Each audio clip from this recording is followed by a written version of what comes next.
All right. Hey, everyone. This is Ash. Welcome back to the King's Speech. Excuse me. So I think I've finally found kind of the optimal solution for my lighting situation from before. So hopefully going forward, my video should be very well lit and clear compared to before. Might have to make some minor adjustments based on day of time and everything, depending on how much light's coming into this room, but hopefully it looks a little bit better than the last few streams have. So I was initially kind of pondering or debating whether I should do mass reaction steams and let the chapters pile up. Then I kind of realized that I'm too lazy to kind of set in any safeguards to avoid spoilers. And I'd probably either skim or just react to things that happened out of morbid curiosity because it flowed across my timeline and stuff like that. So I figured it's safer for me to just do the reactions week to week to avoid all the kind of other things, just because I'm super, super lazy and it seems like too much effort and work to try to avoid spoilers and do all that. So, yeah, I'm just going to go ahead and just continue with the weekly streams for now. With that said, I also heard One Piece is going on break next week, so I figured why the hell not? Might as well just react to the chapter now rather than waiting a couple of weeks. So without further ado, let us dive into One Piece chapter 990, Army of One. I can't remember, because again, looking at the title, because I have the One Piece, the stylized One Piece title with the skull and crossbones and Luffy in the place of the eye. I can't remember if they also had the one header above that saying One Piece before. I don't know. I don't know if I just noticed it today, but it looks just really weird to have like a double title header up on top. And we have Gang Badges, All My Family, Volume 34. Hang on tight. It's like Mama told us her father is a clingy man who never gives up no matter how many times he's kicked. Oh my god. Hound being basically like a whip dog, he just keeps comes crawling back, gaining enough sympathy for his daughters to believe him. Oh boy, I don't know if I should feel sadder for anyone more in the One Piece universe than I should for Pound. And as usual, we have translation by Stephen Paul, lettering by Vanessa Satone. And we have it's a Kyoshiro! And you see a little ruckus off to the side. And you see, we're so sorry, Master Sasaki. We didn't realize we were captured. He's like, I'm a fool. I was tricked by a friend. Did Big Mom do all of this? And you see that giant tree, whatever that Sasaki was tied to, has got a huge slice taken out of it from Big Mom's, sovereign whatever attack as she lashed a hole through Onigashima. And you see Sasaki's finally gotten free from the ropes because of that, because it cut through everything.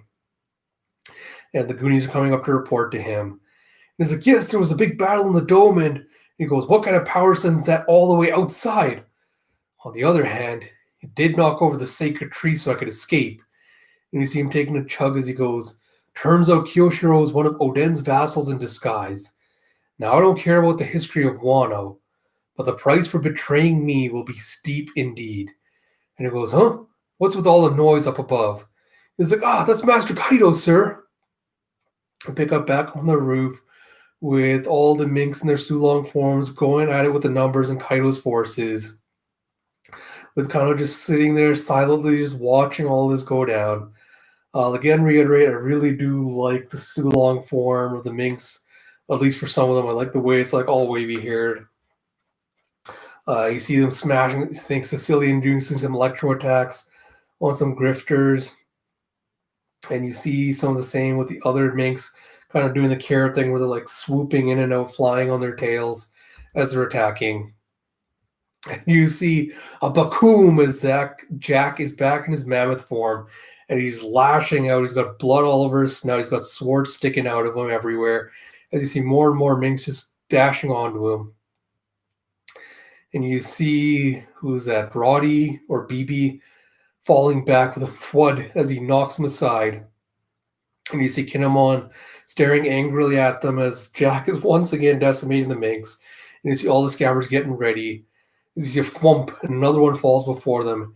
You see Jack going, as Kinemon puts his hand on his sword. And you have a wait. This one's ours, Kinemon. You have dog, cat. And you see only a silhouetted version of Nekomamushi and Inuarashi beneath the full moon. Both of them looking badass. I really wish Oda didn't constantly do this thing of like, oh, I have to hide everything and I'll only show it to you whenever, for dramatic effect. Because it kind of just gets tiring at this point. Like, I really wish he'd just show us what Neko and Inuarashi look like rather than be like, oh, I'm just going to show you the silhouettes. But whatever. You see a rattle. Is that Jack shaking in fear as he sees them? Oh my god, you see him just shaking in fear as he sees these two guys, and you see them just dashing towards him together. And you see performance stage inside the dome as you see Ra! And you see King coming in for flying, landing next to Queen. And you have even Hyogoro's down there. Queen goes, that's definitely all the prisoners from Udon. What happened at the excavation camp? Straw Hat's totally leading them into battle. And King goes, don't worry, I'm not going to blame you. You were worthless from the start. And Queen's like, you could have stopped after the first part. And he's like, were they threatening Babanuki into saying that? Doesn't sit right with me. And you see Babanuki and the little thought bubble reporting, no problems here. And you see King getting onto one of the snails and going, come in, Toby Ropo. And you see a rrr as in one of the little I guess, waiting rooms. You have Drake going, Onigashima's in chaos now. You didn't join this group by choice. If you're going to betray them, now's the time. It's like, you're urging me to turn traitor? Don't make me laugh. And you see Hawkins doing his little tarot predictions as he's silent. He goes, 1%. And you hear a rrr as the snail's ringing again. And Drake goes, what does that represent? And Hawkins goes, the chances of a certain man surviving until tomorrow. Drake goes, 1%? Sucks to be him. And you see a click as he finally picks up the phone and goes, is that you, King? And King goes, listen up. As you know, the situation has changed. There are 5,000 intruders upon our feast for 3,000, or for 30,000. This is the biggest disaster in the history of Onigashima. You see Sasaki, Who's Who, and Black Maria listening to this. As he goes, our internal power struggle is on hold. Capturing Master Yamato will no longer earn you the right to challenge one of the lead performers. Note's like, what? Are you serious? And Page One's like, of course. Just look around you, sis. And she's like, oh, Pei. And he goes, Yamato climbed up the wall to get away. So I was going to have you get... Oh, no, so that's Ulti going, Yamato climbed up the wall to get away. So I was going to have you give me a piggyback ride. And he's like, no way. And she's like, yes way. And King goes, shut up, you little brats. And Ulti goes, who are you calling brats? King goes, Kaido's up on the roof. The enemy's ascending the castle to get up there. You must use whatever you can to stop them. He goes, don't underestimate them. Best of luck. And he hangs up with a click. And you see a knock. It's like, hey, Drake. As Who's Who shows up in the little area that Drake and Hawkins are in. And he goes, now's the chance. While everything's chaotic, come with me. It's a bit too much for me alone. Drake's like, where are you going? And he goes, to kill the man I want to kill. We're going to Queen. Drake goes, don't get me involved in your little squabble. You really want to lower our strength now? Having him around only drags us down.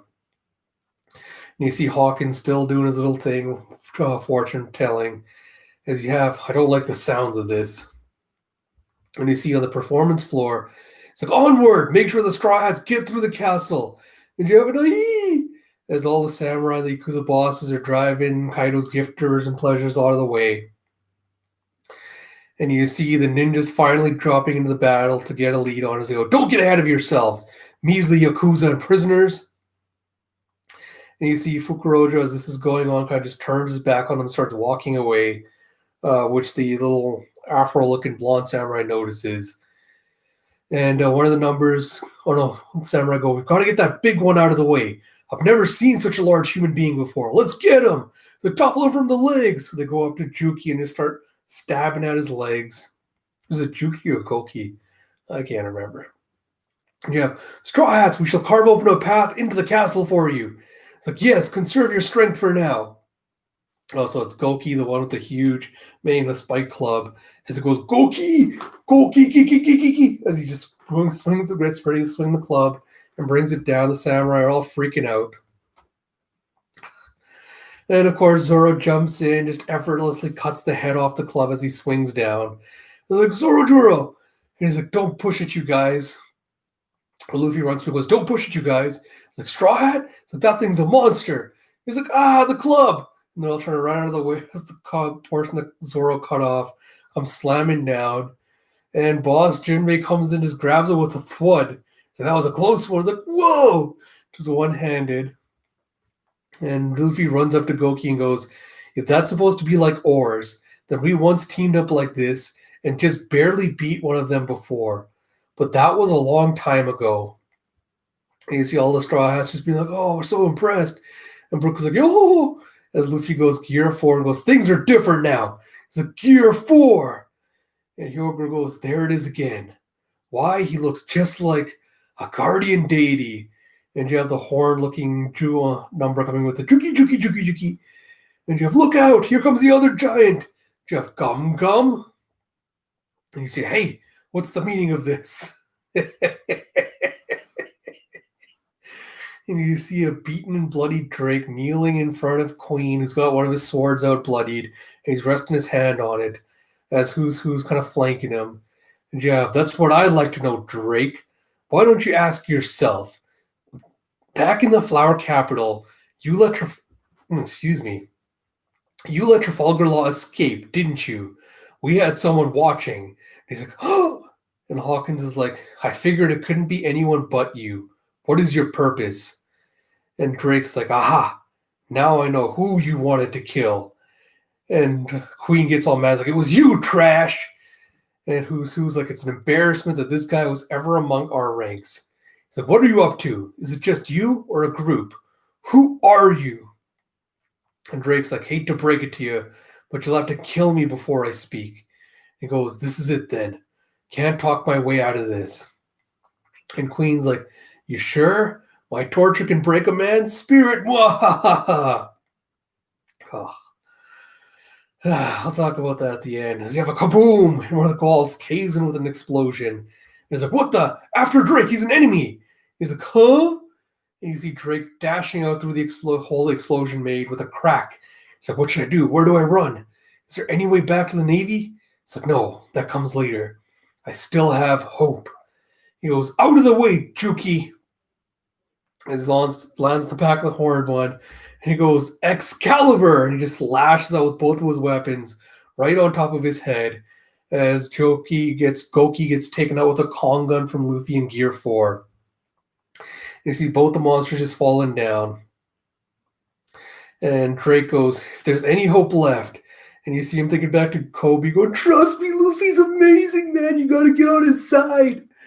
He's like, that's Drake from the Toby Roppo. But why did he attack the giant? Drake goes, Straw Hat Luffy, for reasons I cannot say now, I am an army of one. Please let me fight on your side. And Luffy's like, huh? And yeah, next chapter hits September 27th, so we're going to have a break next week. All right. I guess thoughts as usual. I'll go through it as I go through in the past, and I'll go through by page. As methods for, kind of delaying or kind of sidelining certain characters until the conflict gets underway. The one with Sasaki being like, oh, you got tied up, attached to the big tree because Denjiro took him by surprise, and now he got free because of Big Mom. It's like, sure, I guess, like, this seems to be kind of the problem with the cast sizes that Oda's working with now, where he has to kind of come up with these cheap storytelling tactics to kind of sideline certain characters until he figures out what he's going to do with them, like where he needs them at certain points and all that. Like, I still don't know what to make of this. Like, all right, yeah, Sasaki's finally free. I guess he's going to join the conflict now. Or not really, particularly feeling one way or the other about it. I like how Kaido just kind of standing there, just being like, "Oh, I'm just gonna loom over this battle and just watch as everything's going down," and just like, uh, Jack is kind of a funny character because I was always indifferent towards him ever since his introduction because he was just the gigantic meathead, but he was never particularly threatening or he didn't feel very intimidating at all when he was introduced, right? And the only thing he really had going for him was like, all right, this guy is a tank. He can soak up the blows. He's immensely hard to take down. And then as soon as you introduced Shuradoji, uh, like effortlessly slicing him, and now you have the Minx going Sulong, like giving him the run for his money. I'm becoming even more indifferent to him, where I'm just like, I don't really have like I'm not feeling like any kind of pleasure being like, oh, comeuppance for Jack, being like, oh, the Minx are finally getting their revenge. Like there's no emotional tension or like catharsis from these moments anymore. It's kind of like, yeah, he's getting beaten up, I guess, sure. I guess that's a good thing, but I kind of wish Oda put in a little bit more effort into like developing the villains and kind of making it feel more cathartic when we got to this point. But yeah, that is what it is. We've already talked about how I'm kind of tired of Oda doing the silhouette thing at this point. It's kind of like just let us see their designs, man. Like it's not really gonna make me wait. I'm not really invested waiting week to week just to see what Dogstorm and Cat Viper look like. That's not gonna be like the thing I'm continually and just constantly talking about. So I just kind of want to see them in their full forms and see what they're up to. We'll see. I guess we'll see what happens when they defeat Jack. At this point, if they don't manage to defeat him, it'll be kind of amusing. That they're like, "Oh, we have this ace up our sleeves," but even that was too much for him. Like, I'll talk about the because I'm a little bit mixed on that. It's kind of amusing that like Jack's apparently shitting his pants now, looking at them like how powerful they apparently are. Uh, Sorry, a quick look at the comments. Mystic said, "Hey, hey, sorry for being late. People want more crew members, lol." Yeah, no problem for being late. I kind of started the stream late, but yeah, we'll talk about the crew members thing at the end because I was wondering if I should touch up on that because I don't know how many of you have been following the news, but I think it was Yonko Productions was like leaked the thing of the One Piece magazine. What was it, 10? Talking about the whole new crew member thing, which kind of re-sparked the debate. So I'll kind of touch on that at the end a little bit. Queen is just like continue again with Queen and King. Like, there's no sense being built up on like that they're legitimate threats or that they're even like interesting, multifaceted characters in the way that the Baroque Works members were at Alabasta, or even the way at least the uniqueness that the four priests on Skypiea had, or even CP9, like CP9, where they had like unique personalities and powers, like distinctions and things like that. There's nothing particularly compelling or standoutish about either Queen or King at this point. Like Queen's just been treated like a complete joke up to this point, which I'll talk to when we get to the torture bit at the end. And King's kind of just like kind of occupies the same role as what's that spiky hair dude from Dressrosa? I cannot remember him, which makes him. But you guys know who I'm talking about, the spiky like steampunk looking guy with the blow up powers on Dressrosa. It's kind of the same thing. It was like, oh, he has this mysterious air like a dude clad in leather. But at this point, like I just don't care about mystery as much as I care about, give me some reason to be intrigued by them apart from just, generic designs and like generic one note personalities.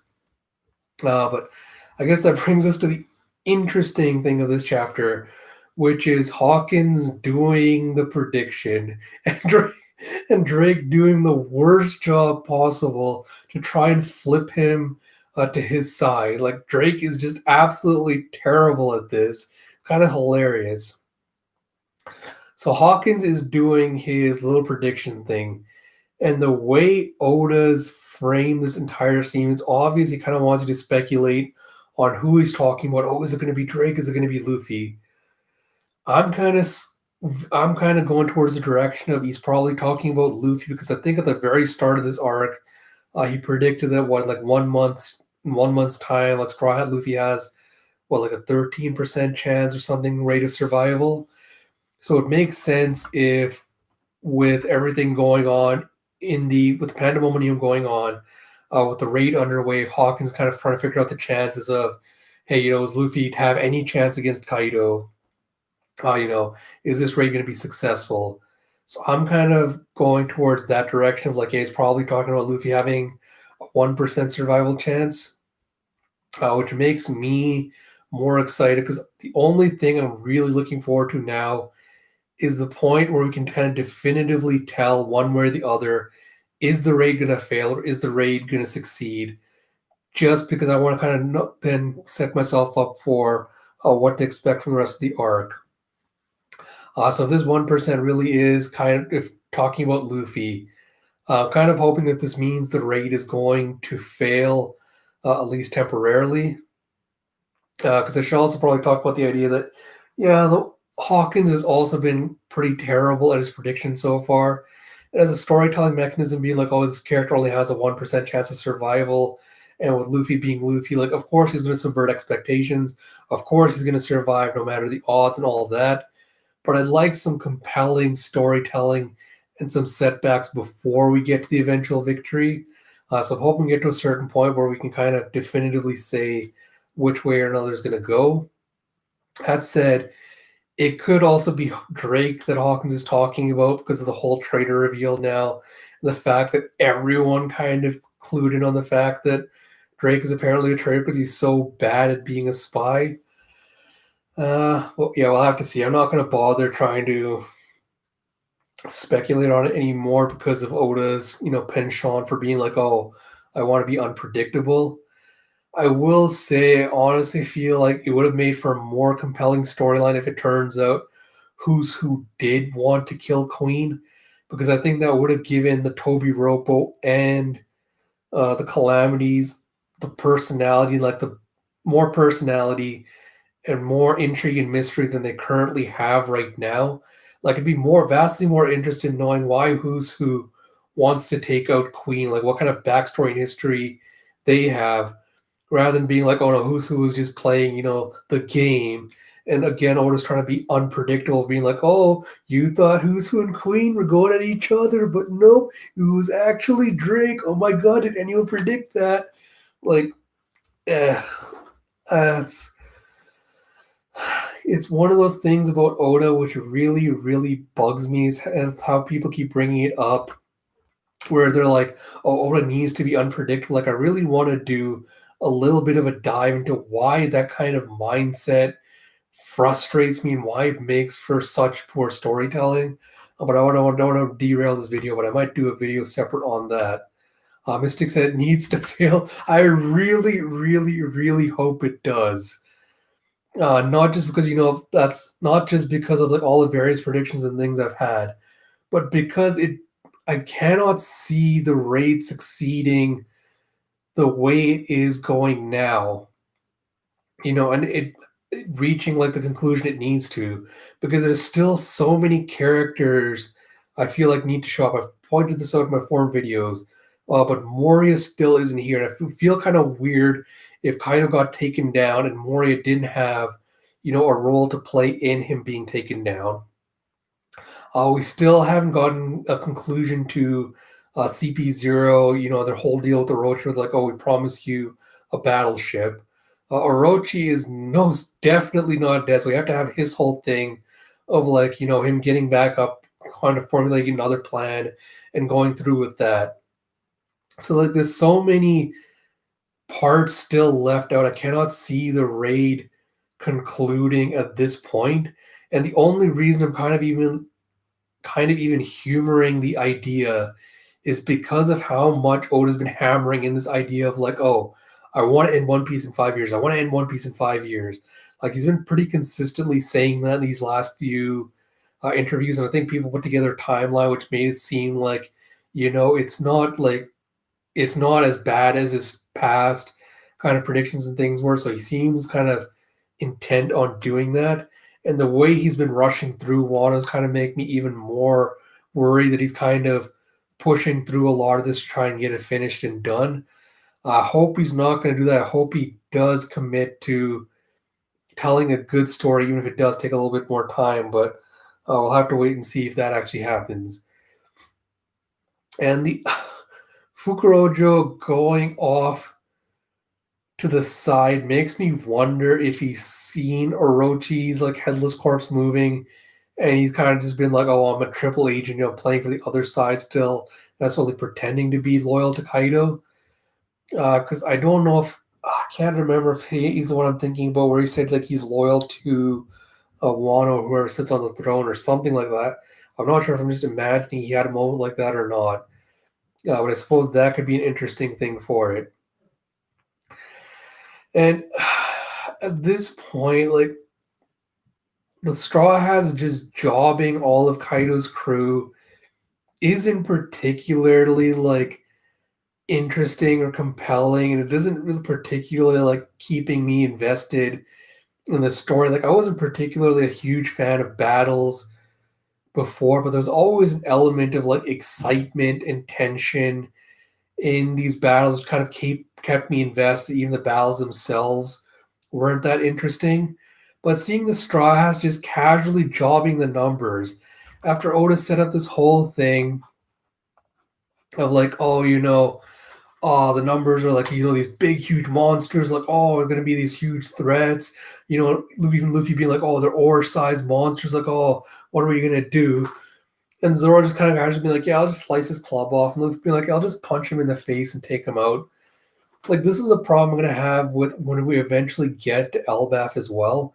Because Oda keeps trying to play up this idea that the giants are like these huge threats in the One Piece world. Like, oh, this pirate crew of giants that was wandering the seas all these years ago. Oh, they're such a huge menace. Like, oh my god, they're so dangerous and all this. And literally every time you see a giant in this series, someone manages to take them out just effortlessly with like a punch to the face or a bomb or something. And at this point, it's like, all right, who are giants a threat to?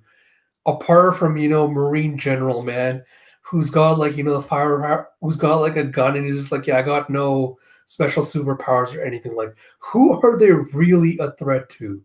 Especially when you build up this whole thing like, oh, Caesar was working on gigantification experiments to make this giant army because, they'd be such a huge threatening force. And like, oh, Big Mom wants this giant army because then she could have become king of the pirates. It's like, there's not a single giant I could name in this series except for maybe Oars, who's infused with Luffy's shadow, that was in any way a significant threat to any named character in this series. Like, they've been taken out so effortlessly, and the numbers getting jobbed like this is just making it even worse. Where I'm like, where is the tension in this? Where I'm supposed to be like, oh my god, they're doing this. Like Fishman Island, a lot of people complained about that arc. It's like, oh, the Straw Hats are having it too hard. Like, Luffy almost died from blood loss against Toady. And like a couple of months later, he's just like, yeah, I got powerful enough, so powerful now that I can just take out these guys effortlessly. Like, I don't like talking about power scaling too much, but Oda just really needs to get a grip on what exactly he's doing because just bugs me.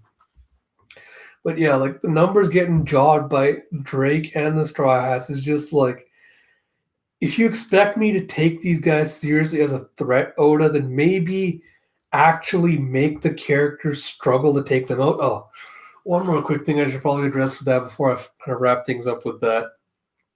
There's a lot of people say, well, like, yeah, the Straw Hats have been kind of scaling themselves up to be able to take on these threats, they've been training and powering up and all that. So it'd be kind of weird if they didn't take out, these powerhouse threats that they had troubles with way back in East Blue and like Grand Line and all that.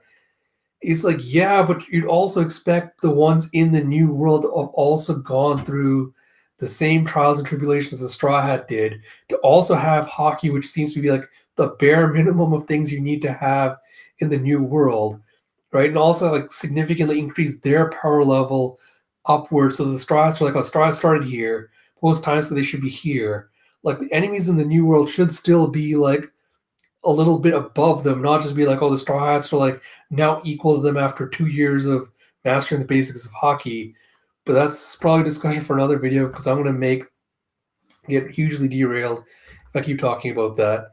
Mystic said pre-time skip Odo make them fall flat in their face. Yes, and like that's the thing I'm missing from this is like the cleverness of the fights. Like something like Arlong Park where you had Usopp, throwing the bottle of alcohol on Chu's smiley dude's face. I can't remember his name, and then lighting him on fire. Or Luffy doing stupid shit like, oh, I'm gonna put Arlong's teeth in my mouth, and use that to bite him, or do like, Gomu Gomu hammer, all those attacks.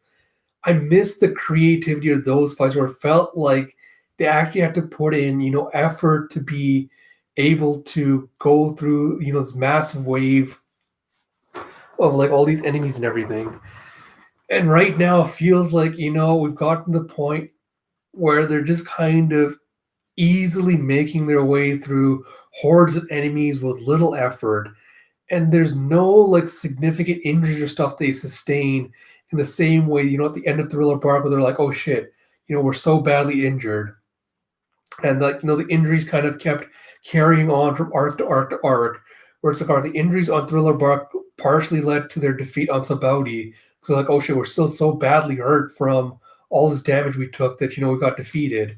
Whereas now it's like, oh, I drink some milk, I'm back to 100%. I eat some meat, back to 100%. Like, that's not really compelling storytelling to just see them going so easily, like mowing through all these enemies so easily. But again, like that'll be something I'll probably talk about in another video because I don't want to derail it too much.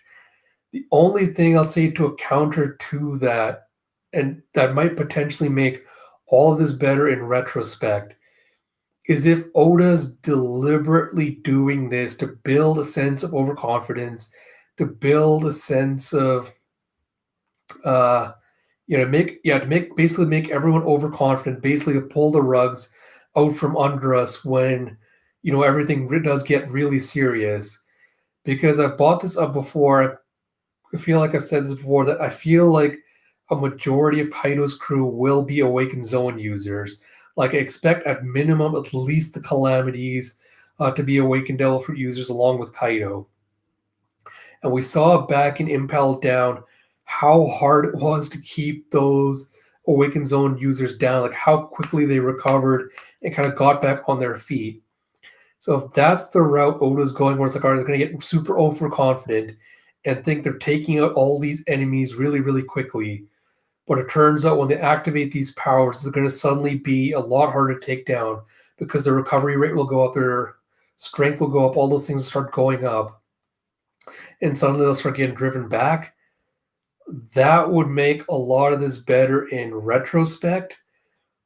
But as it is right now, it just is not make for compelling storytelling to see them go through it this easily. But we'll have to kind of wait right now because there's also debate about this in the community about like, is chapter 1000 going to be something significant? Is Oda going to drop like a huge bombshell in chapter 1000?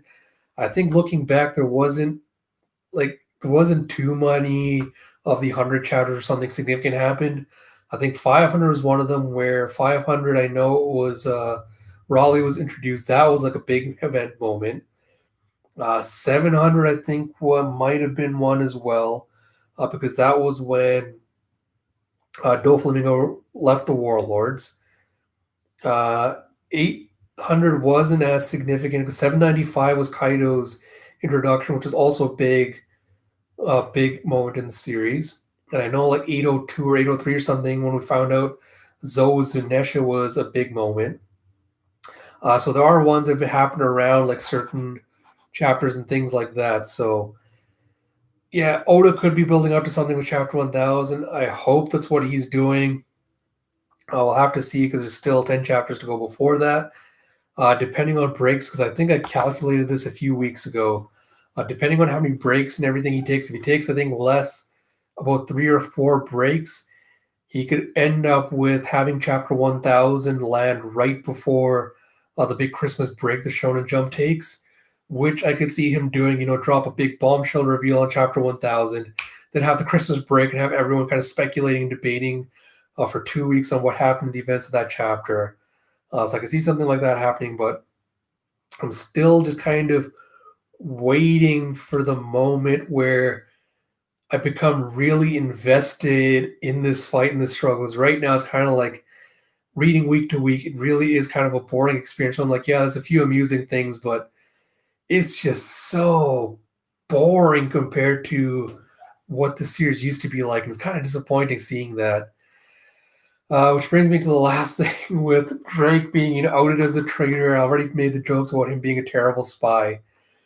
So might be my most controversial statement yet, maybe. I think that Oda, we talk a lot about wasted potential, like wasted characters in this series, and I feel like the Supernova land firmly in the category of completely wasted potential in the series because I'll admit that I've always, supported the idea of yes, eventually all the Supernova would become Luffy's allies. They're eventually going to join him on his side and be like, yes, he is the best choice for Pirate King, whatever. I always kind of admitted that we would get to that point eventually, but I kind of hope before that point, they'd get more depth and we'd flesh out their ideologies and kind of differentiate them from Luffy's and try to talk about the reasons why they'd want to become Pirate King and all that before justifying Luffy just becoming Pirate King and them allying with him. And the fact that Oda's just kind of sweeping all that aside and being like, oh no, everyone just heard Luffy's so great, so they're just going to completely join his side. They're not going to be rivals in any sense of the term. They're not going to be significant threats to his challenge as Pirate King. They're just going to be there. Is a little bit disappointing. Like we had that one moment with Kid where he's like, all right, we had that one humanizing moment. It's like, oh, he cares about his crew. He's furious about what happened to Killer and all that. We had that one humanizing moment. I'm like, all right, Kid is finally an interesting character. He's not just the generic one-dimensional edge lord. And then Oda's like, all right, he's going to go away now. We're going to skip right to the day of the raid. And then Kid's just going to be in the background as fodder. He's going to take out fodder. We're just never going to see him again.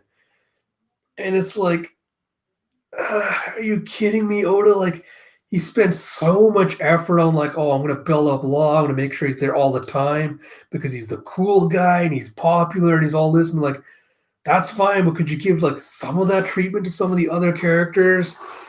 Like, I'm not super enthused about how quickly Drake went from, oh, I have to maintain my cover to, oh shit, Luffy, help me out, man. Oh, you're my only chance, bro.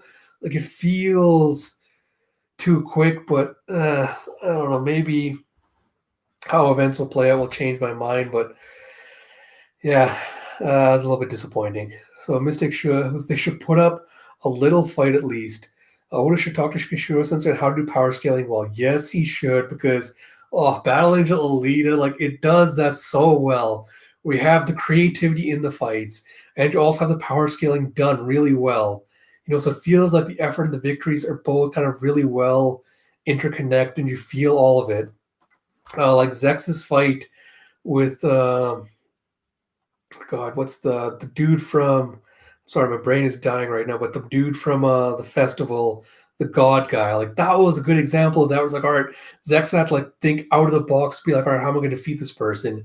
He's like, that's what used to be good about One Piece. Like the Alabasta fight is one of the ones I'll always go back to as a perfect example of this, where you have, Usopp being like, oh, we're going to get creative, we're going to make them use all these holes, and you got Chopper being like, oh, all the holes that Miss Merry Christmas dug, they're all interconnected. We're going to use that to our advantage. We're going to explode them all. We're going to use a smoke screen to make sure that Mr. Four hits her out of the park. Like stuff like that is what I really miss in this series, where now it's become just, style over substance, where it's like, all right, Zoro's going to do that flashy thing where he cuts something big in half really well. Everyone's going to be like, oh my God, Zoro's so awesome. Oh my God, look at how he cut that giant ship in half, or he cut that giant mountain in half. It's like, At this point, it's like, all right, yeah, I've seen Zoro cut giant shit in half so many times. It's like, why am I going to be interested in that?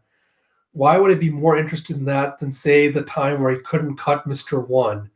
And he had to do the whole spiritual thing and learn how to cut steel. Like, that was vastly more interesting than, oh, look, Zoro can cut a giant club in half.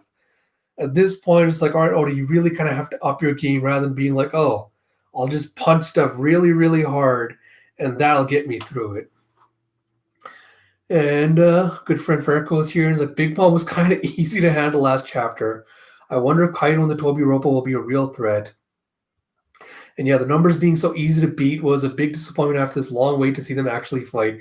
Yeah, see, the Big Mom thing is kind of funny because people defend it by going like, oh, Big Mom, she's just this one person and the Straw Hats use their diversity to take her out and all this. And I'm like, all right, I can kind of buy Jinbei using like, fisherman, judo, aikido, the idea of like, using your opponent's weight and mass once they overpower you and they're bigger than you against them to flip Big Mom. I can buy that. All right, for sure, that's fine. That kind of works with real life martial arts. And Robin kind of using the thing like effortlessly spin her out. All right, fine. I can also kind of buy that. But Big Mom just being jobbed so easily, and Robin like effortlessly spinning her. And I think what was it, Greg on Twitter was trying to justify it by saying like, oh, Robin had one eye closed, which showed that while she flipped her, it wasn't like an easy maneuver. It's like, come on, man. She's standing there like this, be like, oh, yeah, this is so hard, guys. Oh, my God. And I'm a huge Robin stan, but that was just ridiculous.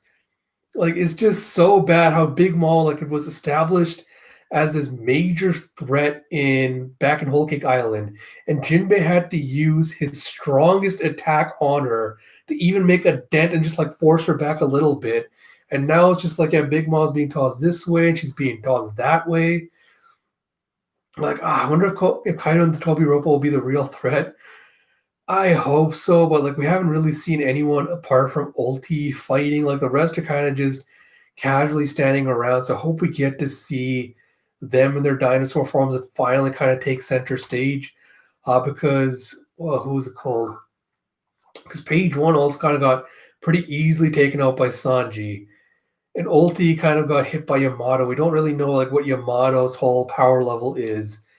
So it's been kind of hard to determine like where exactly the Toby Roppo fall power-wise. But yeah, I'm hoping they get to do something in the next few chapters that we'll see. And the numbers the numbers are such a disappointment. I remember when we first saw the silhouettes with like so much excitement, be like, oh my god, this crowd's gonna have such a hard time. Like, oh, they don't know about the numbers. These guys are gonna be powerhouses. They're gonna be so hard to take down. It's like, oh my god. And now it's like, oh, I wonder if Usopp's gonna be able to take down the numbers and then he'll ride them into battle. Like, oh, that'd be really cool. I'm like, yeah, let's do that. Let's have Usopp take down all the numbers and have them do the battle. Oh my god. But at Mystic So is waiting on a Hinamatsuri read through. No rush, of course. I just love to see your reaction and thoughts. I will definitely get around to that. That's probably going to have to wait a little while because I think I have 3 or 4 series on my roster right now. So I'm going to try to. I know I've been kind of lax on doing read throughs the last little while. I'm going to try to get back to it this upcoming week because I think I'm finally kind of going on the upswing out of the mental health stuff. So I'm going to try to get back the other read-throughs this week. Probably going to wait to do Hinamatsuri until I'm done one of the other read-throughs. Because I think Battle Angel Alita, I'm on volume 4 or 5 now. So I think I'm going to try to get through Battle Angel Alita first. And then once I'm done with that series, then I'll probably add Hinamatsuri into the thing. What else? Yeah, I'll try to make up a schedule of some sort, and I'll try to figure out logistics and figure out where it's going to do, where I can add it in. But yeah, I'll try to do a channel update probably tomorrow with a clear idea of what current series are going to be on the roster, what days I'm going to do read-throughs for each of them, and kind of future plans for future series and things. But yeah, I'll think about that tonight. I'll try to drop kind of like a little roadmap, and then we'll do that. But yeah, that said, I went on significantly longer than I thought, but yeah. It's honestly a decent chapter, but I'm honestly just waiting for something to happen to kind of get me reinvested in it. And as always, if anyone feels differently, if you think I'm being too harsh on Wano right now, if you think I'm being too harsh on what Oda's doing, if you have different thoughts, always feel free to either leave a message in the comments below or hit me up in Twitter in the DMs if you want to talk. Always interested in hearing different opinions. If you think there's something Oda's doing that I haven't noticed, I'm more than happy to discuss and talk about that.